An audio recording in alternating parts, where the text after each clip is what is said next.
Échange de tirs entre le djihad islamique et l'armée israélienne. Ce mercredi, une escouade de tireurs d'élite du djihad islamique a tiré sur des soldats israéliens à proximité de la ville de Khan Younes, dans la bande de Gaza. L'armée israélienne a riposté et a dispersé le groupe de tireurs. L'attaque n'a fait aucun blessé parmi les soldats israéliens. Selon le journal palestinien Sawa, les snipers du djihad islamique ont endommagé une caméra de surveillance de l'armée près de la zone. Des tireurs d'élite de l'organisation terroriste du djihad islamique ont tiré depuis Gaza sur nos soldats se trouvant en Israël. Nos soldats ont riposté en ciblant le groupe de tireurs d'élite responsable de l'attaque.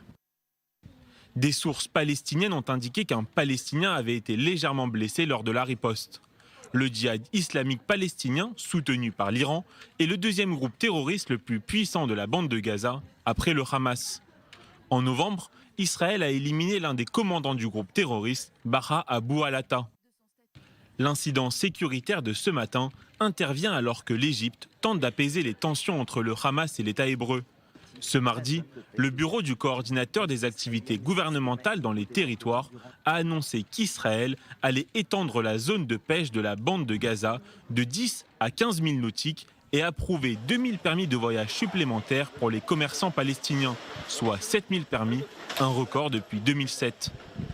La poursuite de cette politique sera déterminée par l'action sur le terrain. Le Hamas est responsable de ce qui se passe à Gaza et depuis Gaza. Si le calme n'est pas préservé, Israël agira en conséquence. Selon plusieurs médias en langue arabe, le Hamas et d'autres groupes terroristes à Gaza ont relevé leur niveau d'alerte en raison des craintes d'assassinats ciblés et d'une éventuelle action militaire israélienne. Les groupes terroristes craignent également que l'action militaire ne puisse être utilisée par Benyamin Netanyahou dans une optique électorale, en l'occurrence pour attirer des électeurs lors du scrutin du 2 mars. Plus d'une dizaine de roquettes et d'obus de mortier, ainsi que d'innombrables ballons explosifs, ont été lancés vers les communautés israéliennes de la périphérie de Gaza ces dernières semaines.